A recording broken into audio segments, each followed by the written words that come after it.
Hello and welcome to this special rugby show right here on France 24. Over the next 12 or so minutes, I'll be joined here in the studio by rugby journalist Laurent Bellet to discuss all the weekend's action as the pool stage comes to a close. Well, let's start by bringing you this weekend's results as the tournament really gets down to the business end. New Zealand hammered Uruguay on Thursday. France were far too good for Italy to seal their place as Pool A winners. Saturday saw Wales beat Georgia, England sneak a 1-point win over Samoa, and Ireland beat Scotland. Earlier today, Argentina beat Japan to secure their place in the last 8. Tonga finished their tournament with a win over Romania. And in the last few minutes, we saw history as Portugal won their first ever World Cup match in a thrilling contest against Fiji. Despite the loss, Fiji have still secured a place in the knockouts for just the second time in the modern era, condemning Australia to their first ever pool stage exit. Well, Laurent, we have to start with that amazing Portugal victory. Portugal, how good were they? They were outstanding, weren't they? They really deserved that victory today. Yes, they have been good each game. You know, each game they have played in this World Cup, they have been good. They were excellent against Australia. They have been surprising against Wales. Each game they have played, they began the game to win, and that's the way they play. It was tremendous.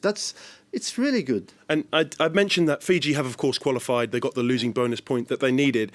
But their performance since that win over Australia, they have flattered to deceive slightly, and maybe England won't be that worried about facing them in the quarterfinals. Yes, because England they have the lesson just before the World Cup. They lost against Fiji at Twickenham, so they know they have to be better. They have they play Samoa, which is somewhere the same style of play than Fiji. They play Samoa and they struggle to win. They just win by 1 point, and the Samoa were ahead during the game. So it will be tough for England, because England they play. They are lucky boys with the pool was an easy pool, and now they're going to play Fijian with a lot of injury on the Fiji side, and Fijian are not so good than they were at the beginning of the competition for me. Well, Laurent, let's cast our minds back to last night, where Ireland hammered Scotland 36-14 to secure their place at the top of Pool B. France 24's sports editor Jean-Emile Jamin was at the match last night in Paris. He sent us this report. Well, who can stop this Ireland team from winning their first ever World Cup? That's the question that will be on everyone's lips after they absolutely demolished Scotland 36-14. Andy Farrell's men looking good to break that quarterfinal curse. They are, of course, into the quarterfinals, and it all started in the very first minute. Winger James Lowe dotting down a second try through Hugo Keenan, mirroring the first intricate play, and then Ireland getting a third through Ian Henderson, the lock driving over, showing their variation, showing how strong they are in the scrum and different phases of play. Hugo Keenan got his second just before halftime. It was 26-0. The Scots nowhere to be found. Finn Russell largely silenced. Scotland started the second half as they meant to go on. Jan Sheehan, the hooker, coming back into the side, and then a beautiful cross-kick pass into the hands of centre Gary Ringrose. It was 36-0. Only then Scotland came back into the game. Their replacement hooker, Ewan Ashman, getting his sides first before one of the tries of the tournament through Ali Price, the scrum half, beating defender after defender, and Scotland ultimately getting their 14 points. That means that Ireland get their 9th win in a row over Scotland, their 17th win in a row in all competitions, and the world number 1 place side looking very good as they head into the quarterfinals now against New Zealand. Well, let's bring Laurent back in. Laurent, you were at the match last night at the Stade de France. Just how impressed were you by Ireland? Yes, Irish have been tremendous on defense, because the Scots have the ball. They try to play with Finn Russell, but it was impossible to pass. But I've been really impressed by the clinical style of the Irish. They have been excellent in the back. They score wonderful tries, and they were at the level of their fans. There were 40,000 Irish fans singing in the stands. They win the game on the pitch. They win the game on the stands. Irish, they are better and better, and I think maybe it will be the year of Ireland. Well, let's touch on Scotland briefly. It feels like maybe another false dawn for them. Of course, they had a very tough group. It's another group stage exit for the Scots. Where do they go from here? I don't know. Yesterday they lost Kinghorn and they lost Richie at the beginning of the game. That changed a little bit. It's difficult to say.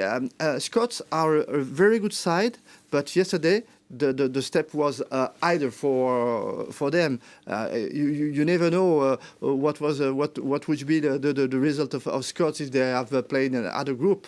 But for sure, Scots is a really good side. That's the reason I say maybe it's the year of the island and the quarterfinal with the winner of the Six Nations with the Grand Slam Island against the winner of the championship. It will be incredible. Yeah. Well, with this weekend's result, we now, of course, know the 4 quarter-finalists. Wales will play Argentina in Marseille next Saturday, followed by Ireland, New Zealand in Paris. Sunday, we'll see England take on Fiji. And finally, hosts against defending champions South Africa in Marseille and Paris, respectively. Well, let's start with that Ireland-New Zealand clash, Laurent. Obviously, we've just talked about Ireland. Let's talk about the All Blacks a bit.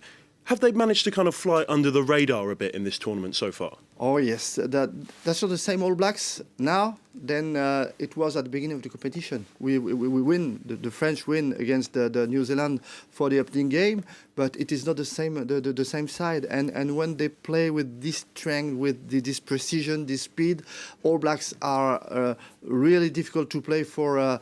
Any team in the world, so it will be maybe a sort of final because that's the winner of the Six Nations against the winner of the Four Nations, and we'll see. But it will be a great game for sure. Ireland have kind of had New Zealand's number of late. They've won 3 of their last 4 encounters, but psychologically, how much of a difference does it make? Ireland have never won a knockout game of rugby. New Zealand, of course, have won 3 World Cups. Yeah. They've been here. They've done it. How much of a difference does that make, or does it not? Or just does the better side win on the day? For sure, Ireland have never reached the semi-final in the World Cup, so they have to do it now. That's the moment, and there is something which is very important. The last summer, the Irish, they won 2 tests in New Zealand. They win the series, so they know that if they play good, if they play their rugby, they will win against the All Blacks. Yeah, well, unfortunately, we don't have time to talk about all the quarterfinals. We're maybe just going with the 2 headline ones. Of course, I've got to talk to you about France, South Africa. France won all their group games fairly confidently, apart from a minor blip against Uruguay. How confident will the hosts be going into that game, Laurent? France could be confident because France play good. And France play clinical rugby. We never give nothing to the opponent. We have maybe the best kicker of the competition, Ramos, and you know it is really difficult for the opponent when it's 3-0, 6-0, 11-0. That the board change a lot, and France play a really good rugby. They score a lot. Defense is good, and now that's the opponent is the South Africa with the strength, with the power of South African. But we love it. We love the physical game in France. I have to talk about, of course, Antoine Dupont, captain, talisman. We'll find out tomorrow if he's going to be fit for that game. How much of a difference does that make to France? I mean, is it as simple as if he's playing their favourites, if he's not playing, maybe not? You know what we say in rugby. The forwards win the game, the back decide the gap between the. So Antoine Dupont is a wonderful player, but Lucu were good against the Italian. We have Couillou, and we Antoine Dupont will be on the pitch. He will play. I think if he's on the pitch, he will play good. But we don't want to. We were not going to win with Antoine Dupont alone. It's a team effort, and I think we have the player on the wing with Penaud. We have a player like Charles Olivon. We have Jalibert. We have other players. We can break the line and we can decide the game. It will be a chance for France, and it will be somewhere a revenge of the semi-final of '95, where we have been beaten by the South African. Well, Laurent, we'll have to leave it there.